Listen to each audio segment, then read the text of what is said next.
A very good morning to one and all present here. Today I, Advika, And I, Samod, welcome you all for today's assembly. hope you all enjoyed your Deepavali and you must have celebrated it responsibly by taking precautions and being kind to all. I'm sure. What are you thinking, Samarth? I'm wondering what is ma'am going to talk about today? Not only you, each one of us look forward to Wednesday's assembly for that moment. It is always inspiring and motivating to hear ma'am talk, and she also keeps us connected to our school too. That's true. Now let's begin our day by seeking blessings from God. Please join your hands and close your eyes and get ready for the prayer. Eternal and gracious God, help me to be curious about the world around me. Help me to be prepared for the challenges I face each day. Help me to be open to difficult tasks. Help me to be determined to complete my work. Help me to be responsible in all I do. Help me to be accepting of people's differences. Help me to be kind in my thoughts and my words. Help me to be aware of my talents. Help me to be myself, to be the best that I can be. Amen. Now I request Samat for the thought of the day. Good morning, everyone. Today I, Samod, will share the thought of the day.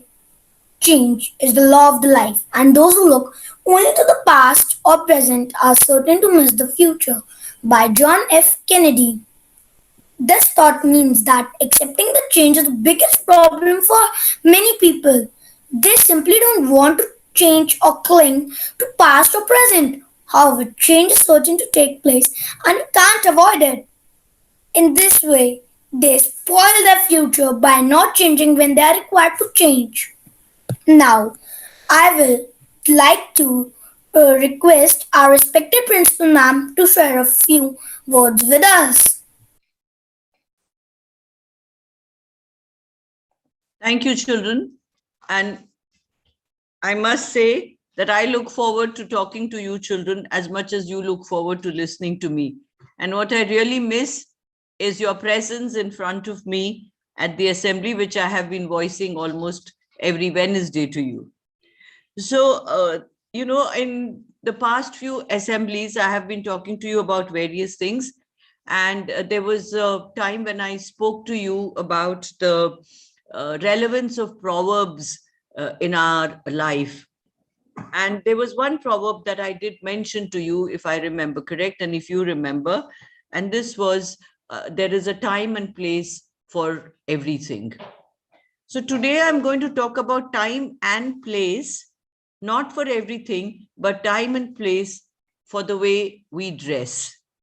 Because we often do not remember where we are going and what is the occasion for which we are dressing up.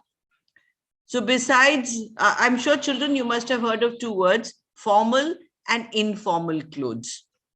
Now, formal clothes are clothes that you wear when you are going for an occasion, which is a very ceremonial occasion, especially at the place of your work. Or for example, when you come to school, you wear a uniform and come to school, that's a formal dress. And you're wearing it to the school. So it's a formal dress which you need to wear with pride and respect it. And informal clothes are clothes that you wear when you're at home, when you go out to play, and when you are visiting somebody where there is no official function that is happening. That is informal. A lot of times we forget the occasion that we are dressing up for. And sometimes to formal occasions, we go dressed in very informal kind of clothes. For example, we have started wearing jeans regularly, and sometimes we wear jeans even for formal occasions. And some people wear jeans with a coat, and they think that that is a formal dress, which it is not. So we have to understand when and what should we wear. For example, we also should know about colors and traditional clothes. So when you're dressing up in the morning for an occasion, what is the kind of color that you should wear? So if it is a nice, warm, sunny day, then you can't go out in the morning for a morning occasion wearing bright colors, because that would be very jarring to the eye, and even you would not feel very comfortable wearing that. So on a nice, sunny, hot morning, you should actually wear very light colors and clothes which you feel comfortable in. Now, if you're going for a traditional wedding, or if you're going to the mandir or the gurdwara, okay, or the masjid for that matter, you need to see whether you're wearing the right kind of clothes, traditional clothes for a traditional function. It is so sad that we are slowly forgetting all our traditional clothes. And of course, we adults are responsible, because a lot of the adults don't want to wear their traditional clothes. For example, how many women really wear the saris nowadays? So at least on occasions where we are celebrating a particular function, a festival, we can dress up in our traditional clothes. If you're going for a birthday party, if it's a child's birthday party, your friend's birthday party, you need to know what to wear and go there. Something which is dressy, but at the same time comfortable. But if you are dressing up to celebrate Deepavali, why not wear the traditional state clothes of the state that you belong to? That's the way to keep all our traditions alive and not let all this die. It's a sad thing that, every state in our country and every part of every state has its own unique way of dressing. They have their own unique way of wearing their headgear, turbans and caps and hats. So all these things, unfortunately, a lot of us are forgetting, and they're getting lost. So children, you have a responsibility to find out what are our traditional clothes, how did our grandparents and our ancestors dress up for certain occasions, and we should keep that alive. And if you look at it, if you study it, you will find that every dress of every state has a certain relevance. Why did people of the very cold regions of Kashmir and the higher ranges of the Himalayas wear clothes which covered their whole body and wear woolen clothes? Because that is what kept them warm in the terrible winter that prevails over there almost all of the year. Whereas if you go down south, where it is just hot and hotter, you don't find them wearing clothes which are covering them from head to toe in heavy clothes. They wear clothes which are light, which are comfortable. Unfortunately, a lot of people think that wearing our own kind of clothes is not fashionable.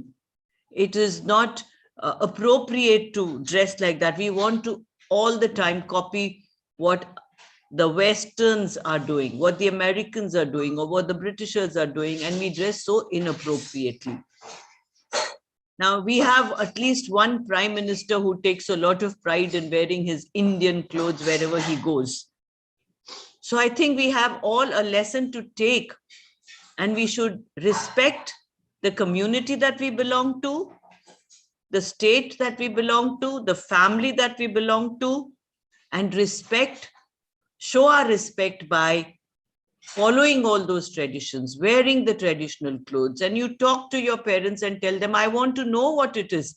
I was very happy, I received a mail from one parent yesterday, and the parent had suggested to us that we start teaching children about each other's state and make them talk and meet people of different states. Such a beautiful idea. And I think teachers, you should start doing that. So think about it, children. There's a lot that you can discuss about this, and I'm sure your teachers can take this forward by talking to you about what you should wear when you're going to play. You don't go wearing formal clothes because you would be so uncomfortable. For example, if you go to the swimming pool, you have to wear your swimming costume to get into the pool. If you're playing football, you need the right kind of not only shorts, but you also need the right kind of footwear. So you can't wear spikes and sit in the class. Similarly, you cannot wear a pair of leather shoes and go and play basketball. All right. So children, please give this a thought, and I'm sure you would come out with a lot of creative ideas of how you can keep your own traditions alive. Thank you, children. Have a good week ahead. I shall meet you again next Wednesday. Let us stand for the National Anthem.